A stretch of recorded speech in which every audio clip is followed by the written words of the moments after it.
It's the eCommerce Master Plan podcast.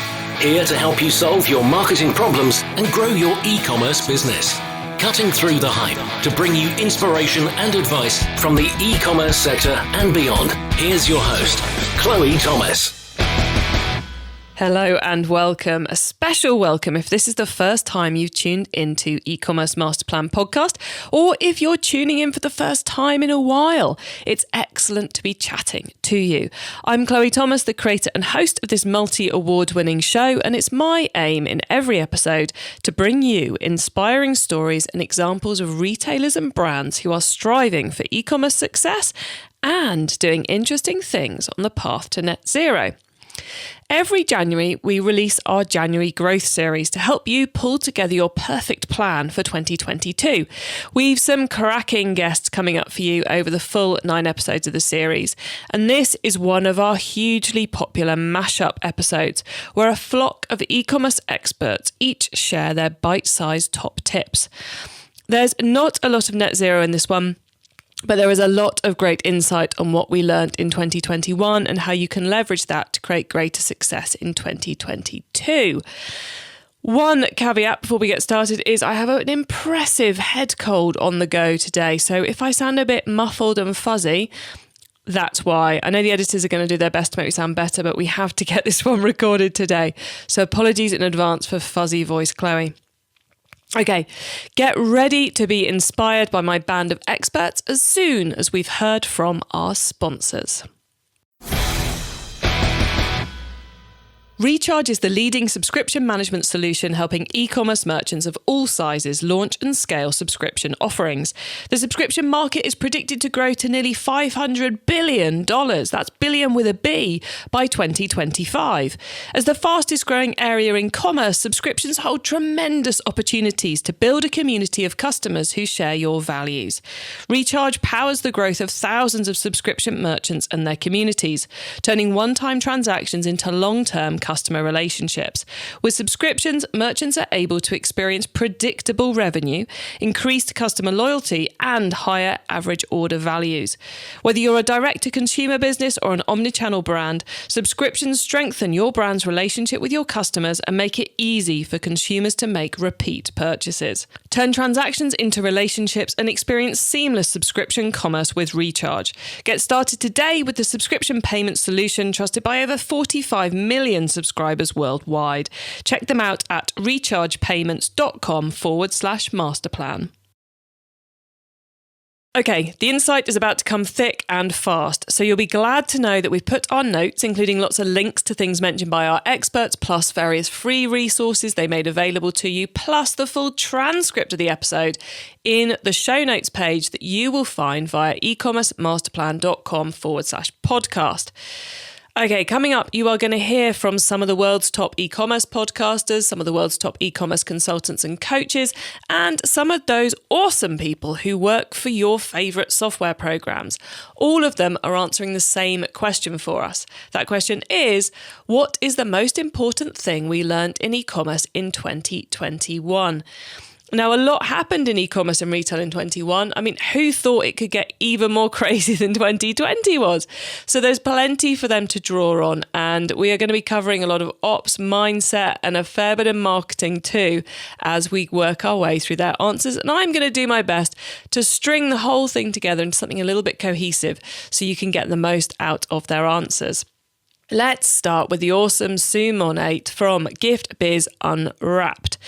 Every time we ask Sue onto the show, she brings such clear insights, so it's awesome to have her back again. Sue's community is those who have traditionally sold at fairs and markets, a group for whom the last 2 years have created as much upheaval as for, quite frankly, any other part of retail. Jumping backwards in time to put this in context, I'd say that 2020 was the year when people who relied on face-to-face selling had no choice but to get online. In my space of handmade product creators, there were many who had never had an online presence before.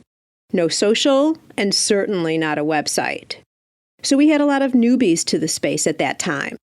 Websites went up with quality levels all over the board. Facebook and Instagram shops were created as places to sell too. 2021 saw a settling of the panic and the rush to the web. as things started to open up again, I saw two different reactions. The first is makers going back to their old ways. The what I'd call false belief that everything is well and life can resume as normal. They reverted back to ways that they're the most comfortable with, and that is selling in person at shows. Websites and social media pages are somewhat abandoned. They're sitting out there but not doing much of anything. No updates and no action. Obviously, I don't advise this as the way to go. On the other side, though, I've seen most makers embrace e-commerce and realize that it's not such a scary beast after all. What they learned this past year is that simply putting up a website and having it perform are two totally separate things. So, the focus shifted to learning SEO and upgrading the site's content for better search opportunities. Also, perfecting photography and creating more robust about pages, featured items highlights, and announcements for show schedules, things like that. On a more advanced level, some handmade product makers now recognize that different online platforms have different audiences. So having a site on Etsy, selling in Amazon Handmade or in Facebook shops, and also having your own website can all bring sales that wouldn't have happened without multiple online e-commerce sites. Additionally, and to be honest, the understanding of this is all still evolving. Each site is a different representation of your business. You present different products to sell on different platforms, you title your products differently, and you speak to the audiences in a way that is aligned with the strengths of each platform. So overall, I'd say that 2021 came with an up-leveling of quality and activity in e-commerce for my community. If you're one of Sue's community, then make sure you have a listen to her podcast, Gift Biz Unwrapped. I really do like how Sue explains how the growth in competition has happened. We hear a lot about the growth in online consumers over the last 2 years, a lot less about how the huge growth in the number of online sellers has happened, which, as Sue outlines, has settled down a little in the last year.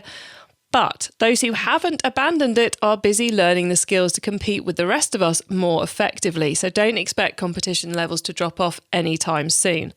Rather than have me waffle on about this, let's let Rytis Lauris, co-founder and CEO at Omnisend, take us further to what we learned about what we need to do about more competition and more customers. 2021, I would say, were the year of two parts. Pandemic and the post-pandemic. Although COVID technically is not over and the pandemic is there, but like behavior of online stores and of the shoppers has changed.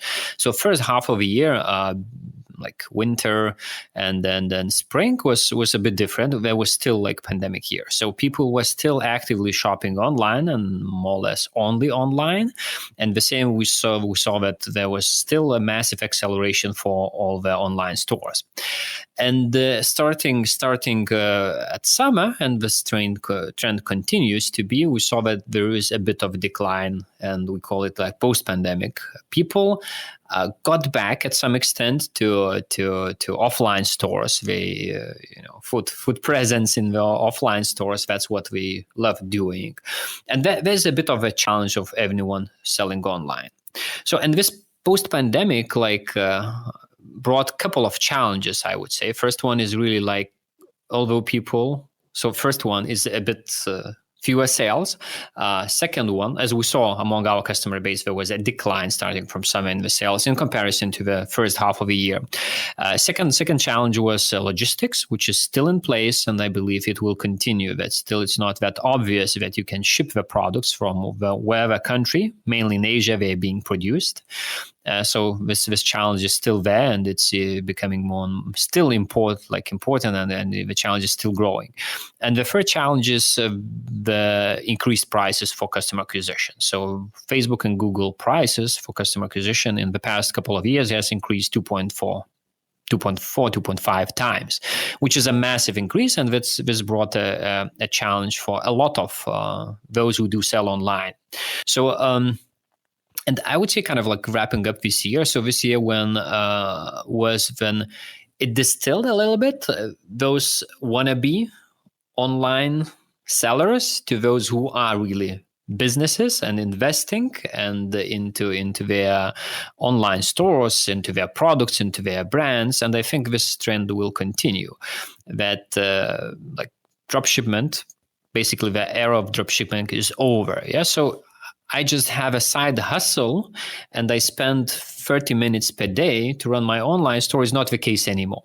So it's still, there is a great news that during pandemics, a lot of offline businesses moved online and they are there and they are thriving and everything is great with them. But I think this is what really defined in 2021. Either you are doing business and you are investing both your time, money into running it properly, into succeeding, or you just don't succeed at all. So there is no way just to spend 1 hour per week and have like online store successful and earning some extra cash because of those few reasons which I just mentioned. So I think this is kind of the main thing which happened in 2021.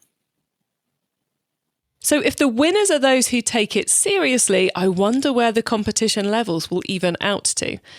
Now, the other big surge, of course, was in people going online to buy. Let's find out what lesson Arlen Robinson from OSI Affiliates took from this angle. What I think we saw happening also in 2020 and then going into 2021 is that, like it or not, the whole world was kind of forced to do a crash course in buying online. We saw such an influx of that. And because of this influx of people purchasing online, if your establishment didn't have your ducks in order or weren't able to service customers effectively, you really lost out. I mean, I saw a lot of businesses go fall to the wayside. Unfortunately, it went under because they didn't have the means to sell online, or they weren't even selling, successfully online. Maybe they had kind of like a 1.0 iteration of their initial e-commerce presence online, but maybe taking it to the next level was an afterthought prior to 2020 and the shutdowns. They hadn't thought too much about it. They say, yeah, we'll get to it. I got enough foot traffic. I'm not worried about it. That's not my thing. I don't need to think about selling online. But I think that kind of mindset has unfortunately come back to bite people. And with 2021, I think that biggest lesson was that you have to be proactive when it comes to adapting to these changes that, you kind of can see coming, but you're just like, all right, I'll get to it when I get to it. You really do have to be proactive with it. So the tech stack is still so essential. With both competition and customer numbers increasing online, your customer experience has to be spot on, and you have to be able to adapt fast, which means being on a tech stack that enables you to do just that. Let's hear from our next expert who's going to dive further into that. This is going to be Luke Hodgson from eCommerce Thinking, who's going to get deeper into that all-important ops side of things. So, Luke, what's the biggest lesson we learned in e-commerce in 2021? That your operational setup determined how big you won or lost through the lockdowns, whether that's supply chain and stock forecasting through to customer service and the level of automation you've got in the business. The surge in demand for e-commerce that came out the back of everyone being locked in and not being able to go to the shops just exposed how valuable it is to do the unsexy stuff really well inside of a business. So it really doesn't matter how good your brand and marketing is if you haven't got the stock to sell. Without a strong back office, you're basically screwed, is what we learned. Get the unsexy stuff sorted if you don't want to get screwed over. Now, I hope that makes sense in translation. We've got a whole episode with Luke coming up next week where we'll be talking about growth stages. So watch out for that one, or should it be listen out for that one? Success relies on your operational setup quite clearly. Now, whilst it's easy to focus that thinking on the website and your back-end software, there's a lot more to it. So let's continue the ops theme with our next guest, Ben Marks from Shopware, who's going to talk about supply chain and a fair bit on planning as well. Well, no plan or projection is bulletproof. We saw at the beginning of the pandemic, everyone was rightfully, reasonably terrified at just everything stopping. But then quickly we saw that stoppage turn into an excess. We saw some businesses, of course, tragically didn't survive that initial hit. But then other businesses, they quickly ended up in Black Friday territory every day, like every single day. And what that then quickly led to is people going from worrying about not being able to sell enough, but selling too much, and the opportunity cost of not being able to get the supply that they needed in place in time and get things to consumers. And then consumers themselves were having to adjust. They might typically go to a store to buy things from a certain vertical, and then maybe that entire vertical had to shift to a more online presence. And we saw all sorts of adjustments being made there. The home fitness category, I think, is an easy story for everyone to grasp onto.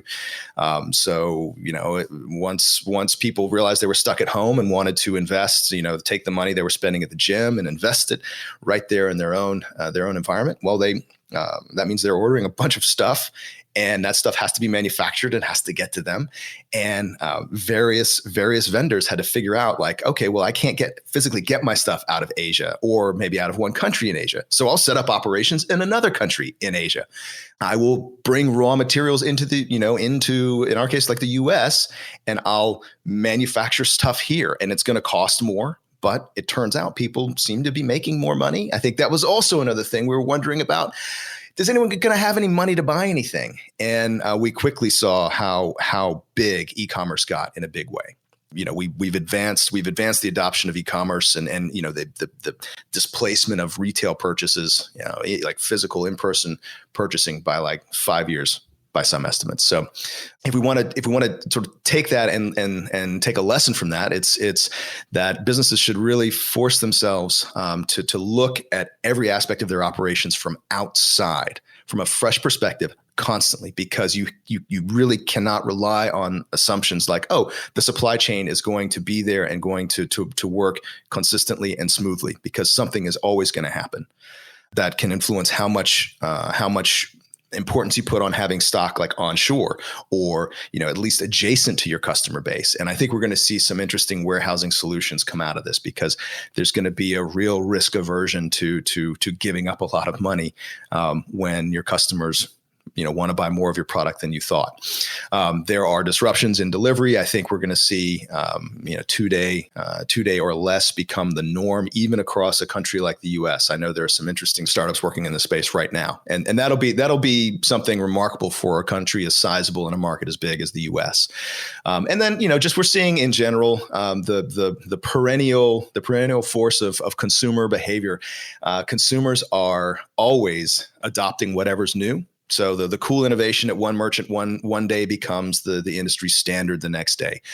We've been putting the screws on consumers for so long, testing them and iterating how we merchandise, how we engage, how we bump up the average order value. All these things, just you find the winning recipe, and then guess what? Everyone expects that, so you have to go for the next thing. But again, just always be willing to look from an outside perspective, from every angle, at every dimension of your business. And there's a great way of doing that. And I've seen it, in all the years I've been in e-commerce, is to, align with your competitors, align with fellow entrepreneurs, and just ask them, like, hey, can you take a look at this? What am I missing? Or am I missing anything? I love Ben's recommendation to ask others, to get other people's opinions, to make sure you don't miss something vital in those planning and preparation stages. Twist, pivot, and twist again. Be agile, be ready to adapt and change. It feels like that's the thread that runs through all of these answers. Right, let's shuffle on a bit from ops and ask our next guest the same question as everyone else. What's the biggest lesson we learnt in e-commerce in 2021? Jamie Huskisson from JH. I think we learned the power of people. By that, I mean the relationships we hold, and really how to bring different parties together to underline success. So those that didn't have the relationships with their suppliers suffered in areas they wish they hadn't suffered in. those who had the relationships and built out the uniqueness in their approaches to those relationships, the real personal touches, they really built out a machine where they could ask for favors, get stuck ahead of others, be trusted a little more in those supplier relationships, a bit more than others would. And I think the same thing applies to your team. So we saw a lot of teams having to be built on the fly whilst the train was speeding along at full speed, almost coming off the tracks at times. And we saw a really high value in great managers and great linchpins within organizations that really get people around them pushing forward towards the end goal. Delegation, empowerment, sharing vision, and so on, being really clear with where they were going. I think the brand has to ultimately live through the people. And this year we saw people that matched the brand values and the aspirations really thrive, whilst we saw others perhaps fall back because they didn't have that same alignment. Jamie runs a hugely successful Magento agency here in the UK called JH. So I find it fascinating that his answer was about people rather than tech. But I think he is spot on, and that the partnerships we build will be even more important in 2022. But I get ahead of myself. We are not looking forward in this episode. We are looking back. I have the answers of 2 more experts to share with you. But first, let's keep the sponsors happy. Give them a listen. And then I'll be right back with our last 2 guests, who between them are sharing 7 answers. So stay tuned in. E-commerce Master Plan is supported by some of the greatest companies in the e-commerce sector. Here's a reminder of who they are. Looking for a way to boost loyalty and sales whilst providing top-notch experience to your customers? SMS is the answer. Yotpo SMS Bump makes it easy for you to engage customers with highly personalised text messages to maximise conversions wherever you are in the world. As one of the first text marketing platforms for e-commerce, Yotpo SMS Bump offers a variety of ways to collect SMS subscribers at scale, recover abandoned carts on autopilot, launch targeted campaigns to increase retention, and more. Don't miss out on the channel's 90% plus open rate, enjoyed by over 96,000 customers sending SMS all over the world. Yes, this isn't a UK or a USA only service. Start your SMS journey with Yotpo SMS Bump and get a month of text messages for free at ecommercemasterplan.com/SMS bump. That's ecommercemasterplan.com/SMSBUMP.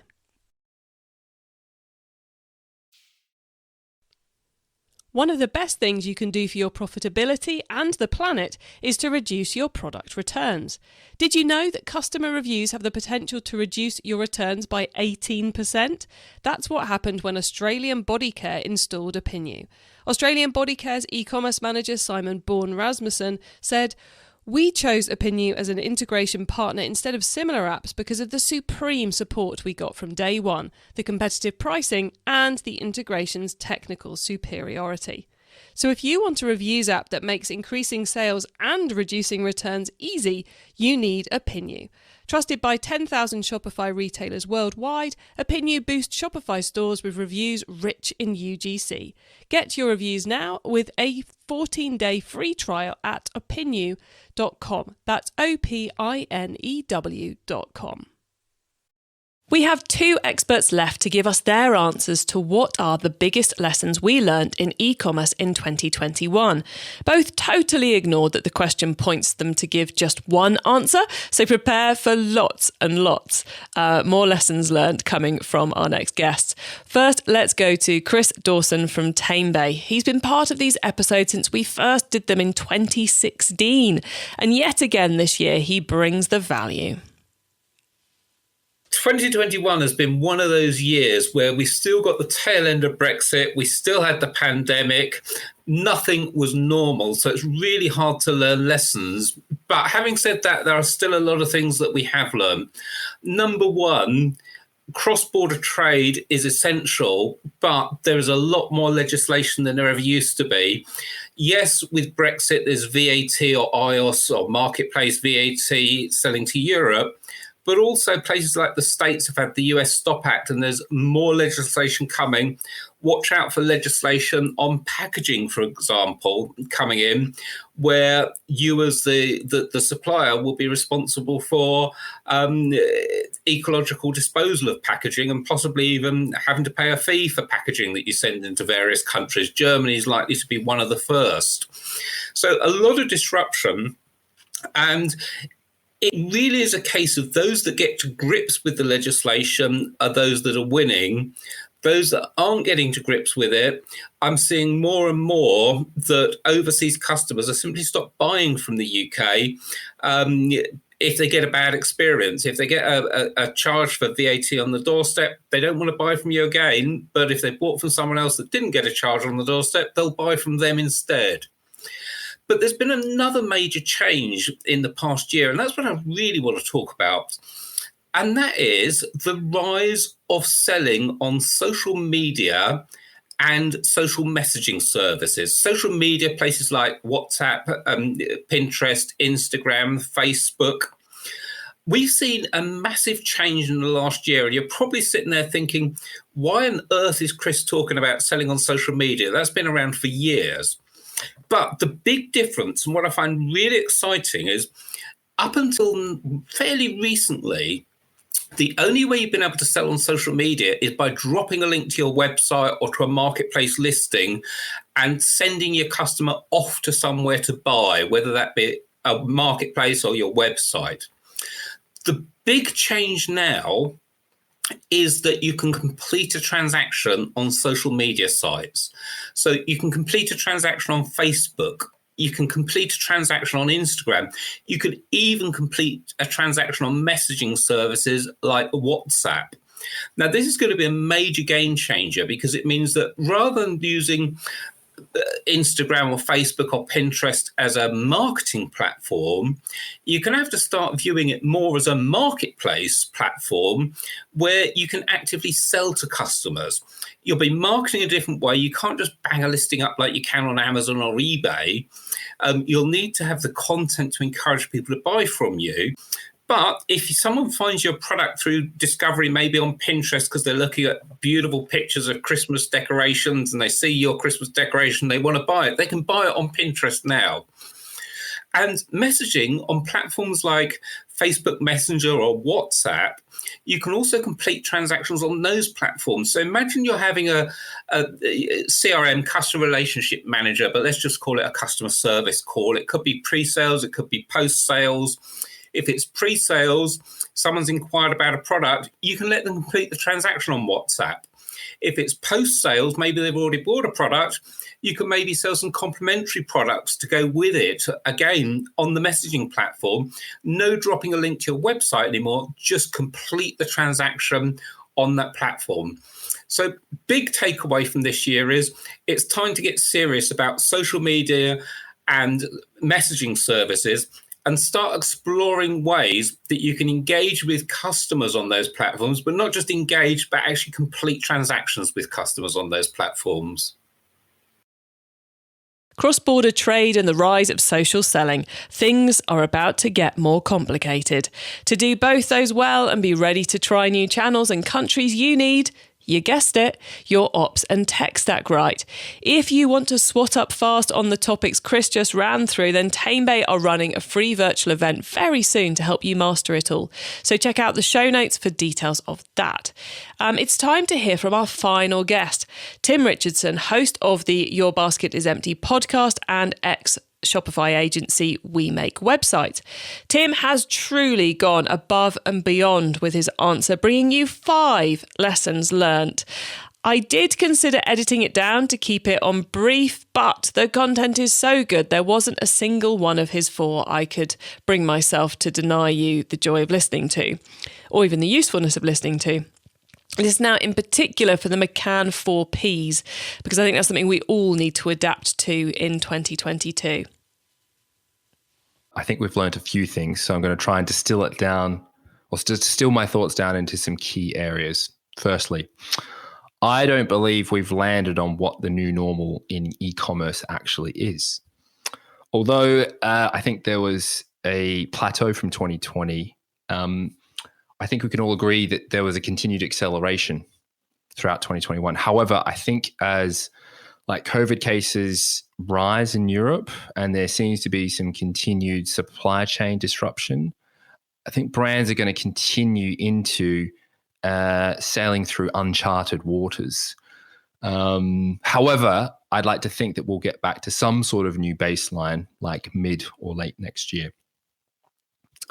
Secondly, the 5 Ps of marketing have now been replaced by 4.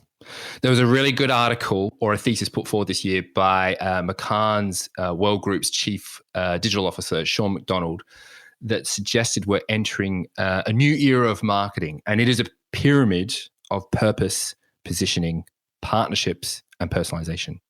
I thought that was really, really good. Thirdly, greenwashing.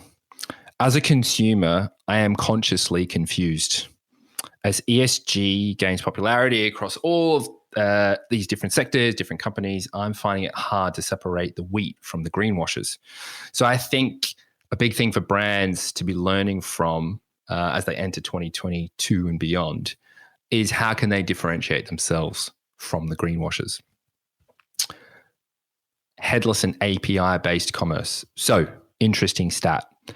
85% of the new business inquiries I saw over 2021 were headless. So that suggests to me that headless is more than a buzz term.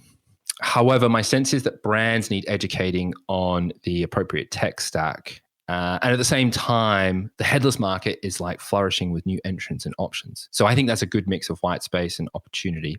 So I'm very excited about what we're going to see here in 2022 and beyond. Finally, customer retention. I assume, and I'm sure there's loads of literature on this, that an unfortunate byproduct of the acceleration of e-com was a spike in acquisition costs and competition. And if you couple this with things like the iOS 14 update, which from what I understand was incredibly challenging, brands need to be focusing on customer retention strategies. So things like diversifying into different channels, loyalty programs, community building, subscriptions, etc. Thank you, Tim. So I told you he was going to bring the value and a huge range of lessons there, all influenced by the consumer and the competition boom, all reliant on a strong operational base and a business that's happy to twist, pivot and test. And if anyone's wondering why this episode is so white male heavy, it really wasn't the intention. But tech failures, diary nightmares and so forth robbed us of our diversity this time. I promise to try harder again next year and as we go through the rest of 2022. Now, there was a lot to get your head around in this episode, so please do listen to it again. And to help you take it all in, we've created our own set of notes from this episode with the links to our experts and some free resources they're offering you. Plus, we've produced the full transcript of it as well. You can get all that on our website. Just head to ecommercemasterplan.com/podcast, click on the all episodes link to find this one. When you're on the website, you can also add yourself to our email list so you don't miss out on any of the other things I share to help you improve your business, including notifications as episodes go live and details of the webinar I'll be hosting to round off our January growth series.